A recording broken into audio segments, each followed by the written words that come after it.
and welcome to Pushing Cardboard, a brand new wargaming podcast. My name's Grant Linneberg, I'm your host, and this is our inaugural episode, so this will be the one I look back on and say, oh my god, look at all the things I did wrong. I've been a wargamer since the mid-1970s. Probably my first war games were a couple of those old Milton Bradley games, Dogfight or Broadside. But my first real war games were Tobruk and Richthofen's War. The first couple of Avalon Hill games I got, I was hooked and was an Avalon Hill fan ever since and a wargamer ever since. I really got deep into Squad Leader and ASL, and even founded an ASL club here in my hometown, Calgary, in the 90s, and played religiously in that club. We met every couple of weeks until I finally gave up ASL around 2000. But the club is still going. My good friend Indy Lagoo has been running it in my absence ever since. And about a year ago, I got back into ASL, and they're still going. So now I'm back a member of that club. I don't get to play face-to-face as much as I'd like to, so I play a ton of Vassal PBEM. I still get the occasional face-to-face game in. I hopefully will get more in as COVID lifts and it's easier to see people and work-life changes.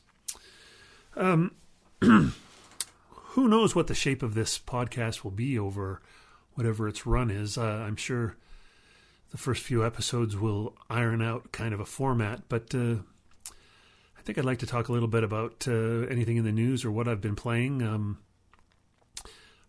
As I mentioned, I do a lot of Vassal PBEM. So what I've been playing lately over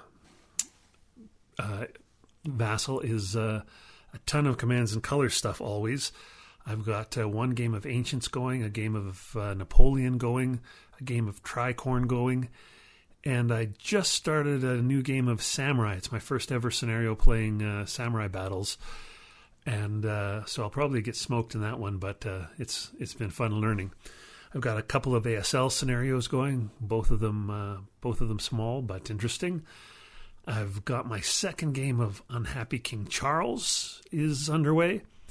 A game of Wilderness War that's in its final turn, and I did, as the French, I had been winning all along, and the damn Brits are making a big comeback in the final turn, and I don't know if I'm going to be able to stop them and win this one. I'm in my second scenario of Last 100 Yards, the Airborne Box, giving that a go. I got a couple of games of Bayonets and Tomahawks on the go. Terrific new game if you haven't seen that one. I really recommend it. Re-picking up a game of Nemesis Burma 1944. My partner had been swamped by work for about a month, and now he's back at it, so we're picking that back up, as well as a game of Return to the Rock, Corregidor. And finally, I've got a game of Imperial Struggle on the go. We're making plenty of mistakes in that one, or at least I am, so this is more of a learning game where we dial it back a turn every once in a while because the mistakes are just too egregious to keep going with. Anyway, that's what's on my virtual table these days. On my actual table, it's more just new games that have come over the transom that I've been soloing and having a look at just to try and teach myself the rules, or older games that, for example, I think I've got a game of For the People coming up on Vassal, so I've busted out the cardboard copy of that, and I'm reteaching myself that game because I've never had an opposed play, so I want to be ready for the Vassal PBEM. I think each episode of Pushing Cardboard, I'll try to take a look at a couple of games, maybe an older one and a newer one. Although newer for me could be as old as 5 years. When I talk about newer games, I'm not talking about things that are within a year old. I'm an older gamer, so my idea of older versus newer is maybe a little more flexible. For this episode's older game, I want to talk about Commands and Colors Ancients, which came out in 2006, designed by Richard Borg. The artist was the great Roger B. McGowan, and published by GMT Games. I find this game is the best introduction to Commands and Colors games, other than maybe Battlecry 150. But Battlecry 150 has minis that might put some people off, and is really very, very simple. But Commands and Colors Ancients has just a little more meat on the bones, and yet it's sort of the sweet spot of not too simple, lots going on, lots of expansions, and if you can learn Commands and Colors Ancients, I mean, anyone can learn it. Once you've learned Ancients, you can learn any of the other Commands and Colors systems games really easily, because they all sort of take it as their starting place and then twist it a little bit. Ancients has the bones of the system that Commands and Colors is built on. It's always just a plain hex grid battle map board divided into 3 sections: center, left, and right. Sometimes there's some terrain. The terrain is the map board itself is always clear, but the terrain, depending on the scenario, there's little overlays you place on the map to indicate hills or woods or whatever the terrain is. The other thing about most Commands and Color games is that they are block games, meaning that the pieces are painted wood blocks with stickers on them to indicate what unit is what. Now, this is not, if you've played any of the Columbia games, block games where the stickers are only on one side and they use the blocks as a fog of war type mechanism, that's not how it works with the Commands and Color systems. There's stickers on both sides so both players can see what any unit is at any time.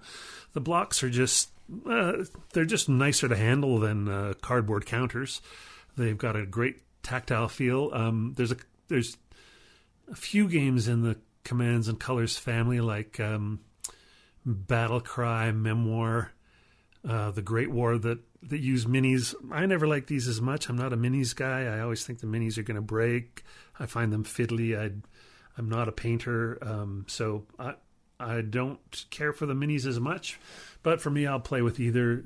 It all just comes down to the play of the game. I'm more interested in the game than the aesthetics. But I really love the blocks in these classic GMT versions of the Commands and Colors games. All the different units have different unit capabilities. Some can move farther than others. Some roll more battle dice than others. Some can only do melee, as in close combat type attacks. You have to be right adjacent to the other unit to attack it. Some can do ranged attacks, and so there's all the different units have different capabilities, and the stickers on the block show you what unit is what. I wish they'd have the names on them, but instead they just have like a little symbol and then a drawing of the unit. These old eyes would rather see something. I find the drawings look a lot alike, so I'd something that was a little bit more definitive would have suited me better. But the basic way of play in a Commands and Colors game is each player has a hand of cards, usually somewhere between 4 to 6, depending on. That's another part of the scenario setup. Whatever scenario you have, you each side gets its force. They're laid out in a. It's not a free setup. The setup is predetermined, and also the size of each hand is predetermined. So you may have better forces than me, but a smaller hand, and that's a way that the designers of the scenarios balance each scenario.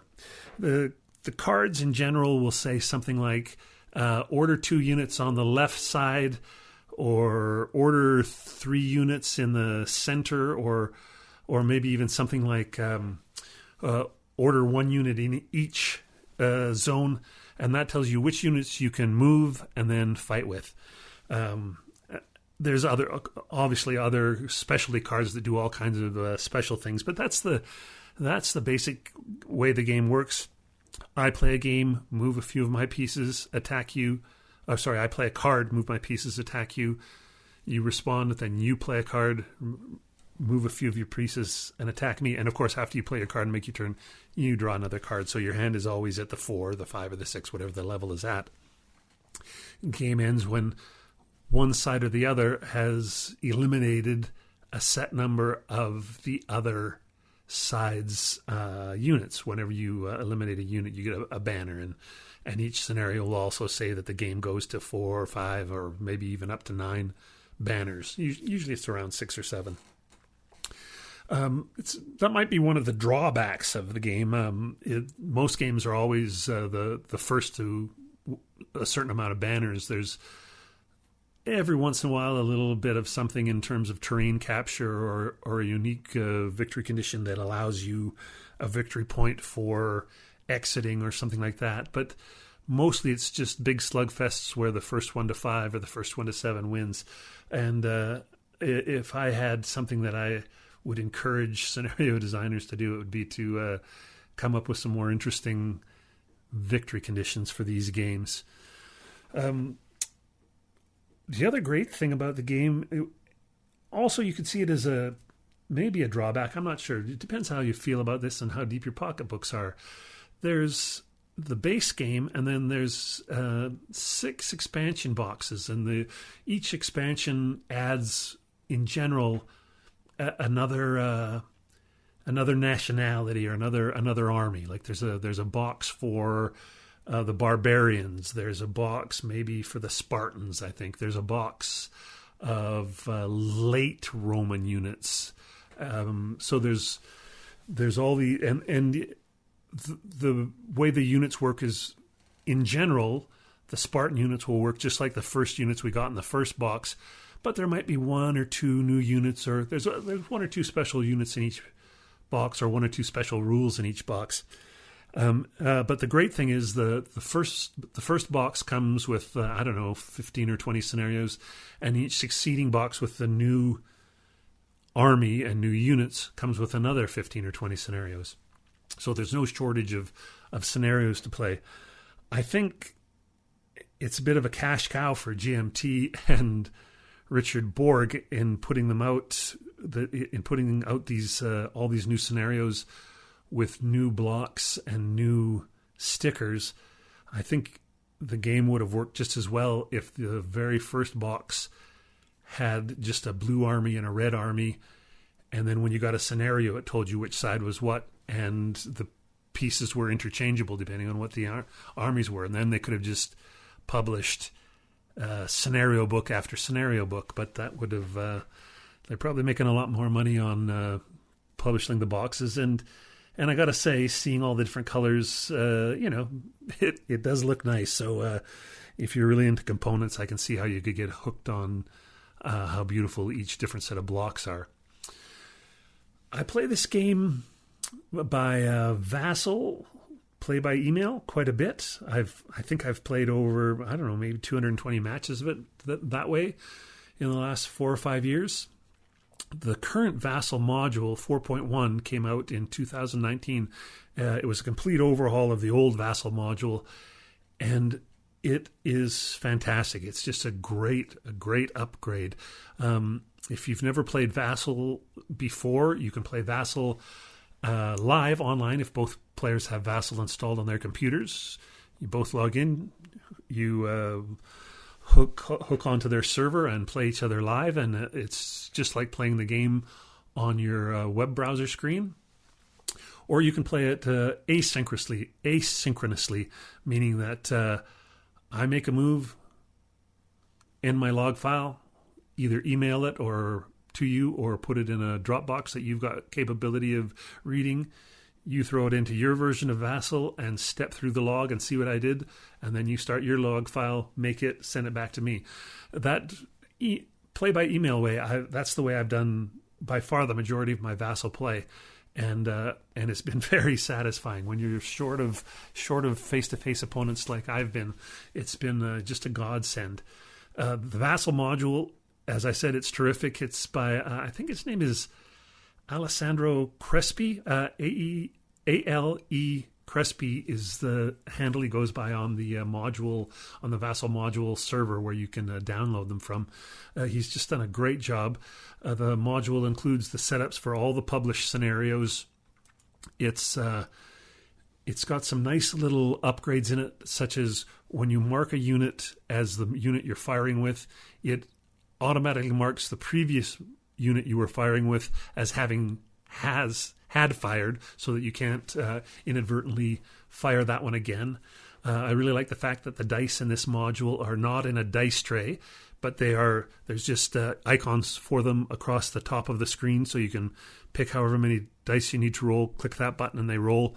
When they're in a dice tray, it really messes up your workflow in PBEM, because every time you have to use the dice tray, it steals the focus away from what you're typing in the chat line.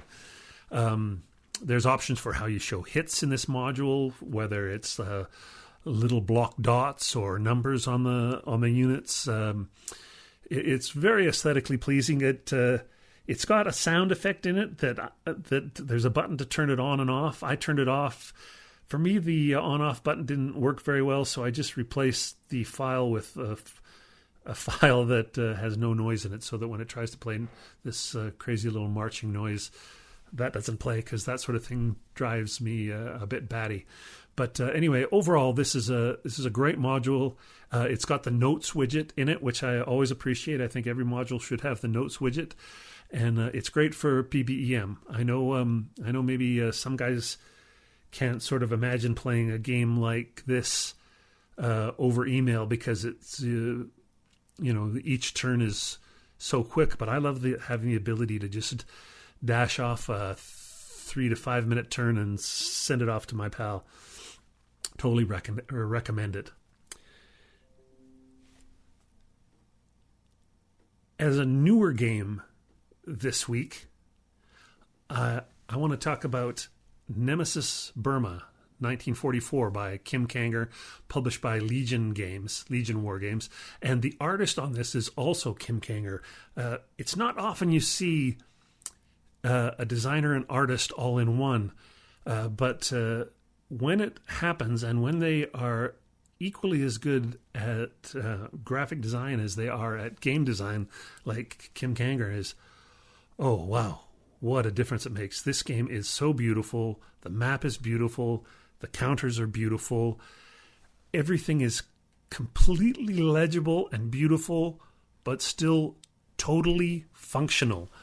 There's nothing here that gets in the way of enjoying the game. It's all. It makes me think that whatever was in Kim Kanger's head came out in this game. I've got a few of his games, and they're always a joy to look at and a joy to play. I think he's a great designer and a great graphics designer. So it's a 1-2 punch. He's makes him pretty much my favorite designer designing today. This game is a World War II game, obviously 1944 in Burma. It's an interesting game, and there's not a lot of games on this topic.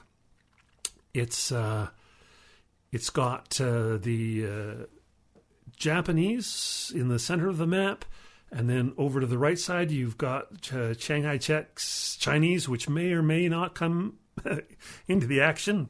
At the top of the map you've got General Stilwell and the Americans coming down from the top, and then over from the left side of the map you've got the British forces.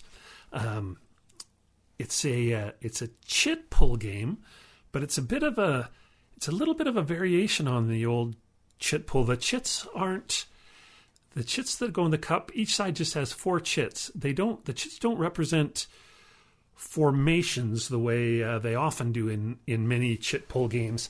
The chits instead, I think the closest thing you could say is it's like if you had a game had a sequence of play that was divided into phases. It takes the meat of the game, the main 4 phases of the game, and puts them in the cup for each player. So So basically, when it's your turn to pull a chit, you're not activating just a certain bit of your units, but you're pulling a phase of the game to play. The other interesting tweak is you always get to choose your first chit and put it upside down so that your opponent doesn't know. You know what your first chit is. It can't be the same chit that you played in last on the first on the previous turn. So you do get to decide what your first chit is always going to be. The chits. One other thing that's worth noting is that the 4 chits are assault, attack, reinforce, and supply. The assault and attack are the 2 chits that allow you to move and engage in combat. But you're also, on each of those, you're only allowed 3 battles for the assault chit and 3 battles for the attack chit. So it's not like you can set your engage your whole line all along the line every time it's your turn to move. The assault chit allows all your pieces to move, but you pick your 3 battles and you can only attack from 1 hex of your units into that battle hex. Whereas the attack chit allows all your units to move, but just 1 hex each.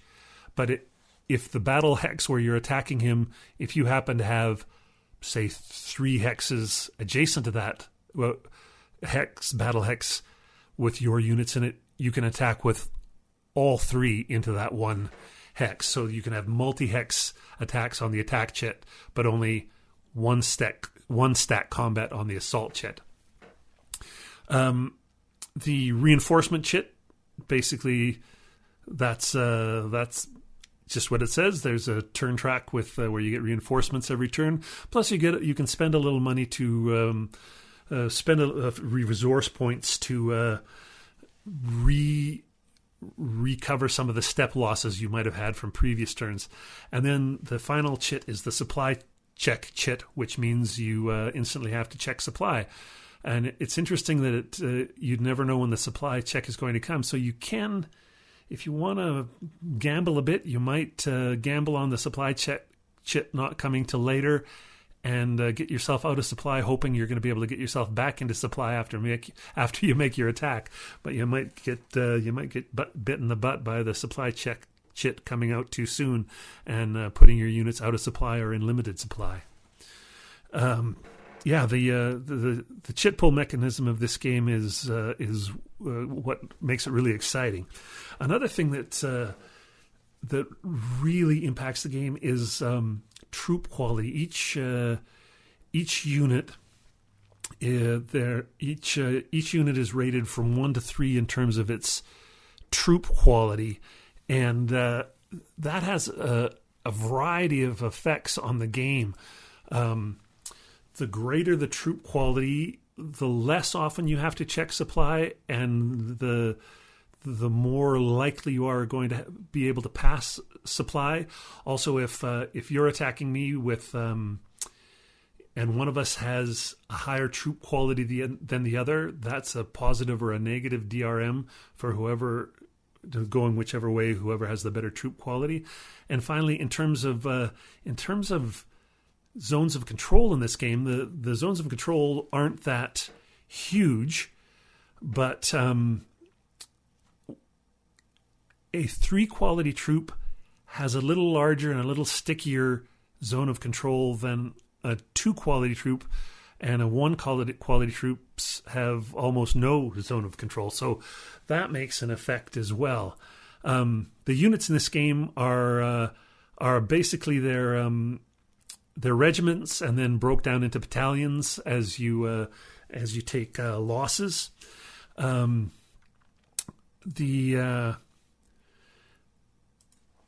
The other really interesting mechanic in this game is the way they do supply. It's like a lot of other games where you have you have your headquarters units, and also you have some mule supply units that allow you to throw supply a little farther from your city, from your towns or your HQs. But in this game, supply is measured in movement points, and the supply measurement goes from the unit doing the supply to the unit that needs supply.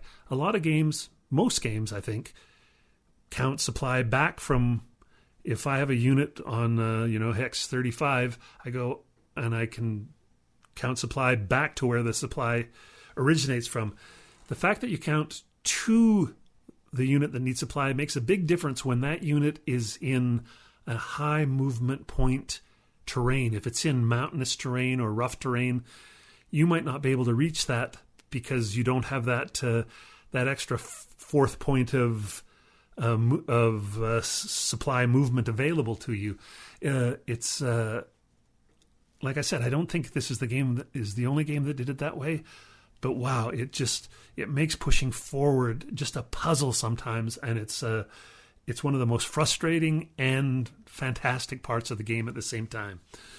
The final thing I'd like to say about this game is it's got some really, really interesting victory conditions. There's a 10-point track for both players, and it's called like the Satisfaction and Lament track. Each player has a counter for their general, whether the Allies it's General Sim and the Japanese it's General Mutaguchi. Both players on that track have a lament marker, and then both have their upper leader. There's a Churchill is satisfied counter for the Allies, and a Hirohito is satisfied counter for the Japanese.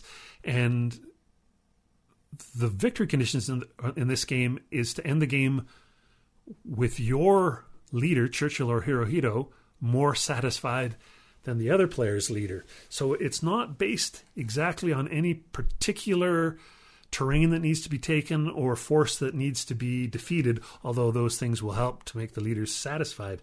But it's all dependent on making these leaders satisfied. Whenever you do something good, your general, Slim or Haraguchi, will move forward. When they get all the way to 9 and wrap around, then your grand leader goes up one. But when things go bad for you, your lament marker goes up. And when it wraps around, your leader goes down. So that's a really, really interesting and different victory condition than most other war games. I play this one on Vassal PBM as well.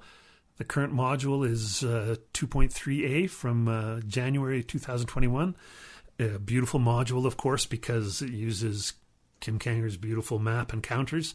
It's not a lot of automation in this module, other than it's got cups for the phase chip, the chit draws for the phases. But it doesn't need a lot of automation. I suppose it might be nice to have an automated way to remove the ambush and air support markers. But they have, if you right-click on them, they'll go back to their home spot at the end of a turn. The only thing that I would say that I disappointed about this module is it does not have a notes widget, which is bad for PBM, especially in games like this that, it's going to take a few months to finish a PBEM game of this. And a notes widget is great for leaving notes for yourself. It's not so much for notes between you and your opponent, but leaving notes for yourself so you can, if you haven't got a turn back from your partner for a week, you might want to look in your notes to see just what it was you had planned to do, or sometimes you leave ideas of future strategies in those notes. There's a lot of things you can leave for yourself to that. If you were playing face-to-face, it would just, sit in your head for the duration of the game. That would be fine. But because the time of playing PBM is so long sometimes, having that notes widget is a real godsend. I know a lot of modules designers say, hey, it's easy to add. Just put one in and do ABC. But it's like a lot of guys aren't so good with ABC on coding what feels to them like coding Vassal. And if it's really easy, then hey, designers, just pop one in. I don't think it takes up a lot of space in your module. Each episode, I'd also like to talk about some piece of media or something in the hobby that I saw that I want to give a shout out to, whether it's another podcast or a video or a magazine or whatever. This episode, I want to highlight a great review. A YouTuber named Zilla Blitz. That's Zillablitz.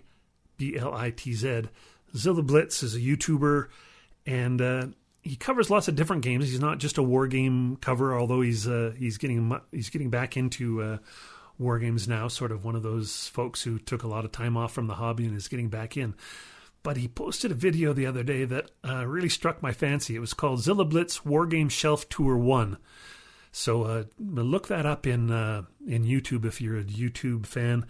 It's a simple little idea. I think he might have even got it from somewhere else. But he just took 10 games at random off his shelf, and he did a little couple minutes on each one on why they're in his collection, why he's played them or why he hasn't played them, and if he has played them, why he wants to keep playing them. It's just sort of like little thumbnail look into what kind of games different gamers like and what keeps them in the collection. I might do a video section for my own website like this. I found it in an intriguing and kind of nice and quick way to get to know a guy's collection. It was really cool. So Zilla Blitz. All right, well that's just about it for this episode. I just want to wrap up by talking a little bit about. I guess I'm part of the gray end of the hobby, and there's a lot of new blood coming into the hobby, which is terrific. We're seeing a lot of Eurogamers cross over, and we're seeing the influence of those designs come into wargame designs, which is all terrific. For me, what isn't terrific is a lot of folks are starting to refer to the counters. Now, these are hex and counter wargames, but they keep calling the counters chits. They're not chits. They're counters.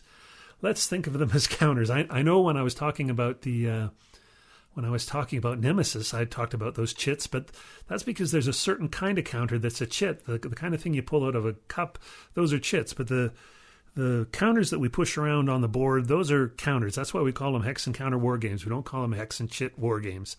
I don't know. Something about chits sounds a little tiny and dismissive, whereas counters sound productive and useful. I don't know. Maybe it's the way Eurogamers aren't that impressed by wargame components generally.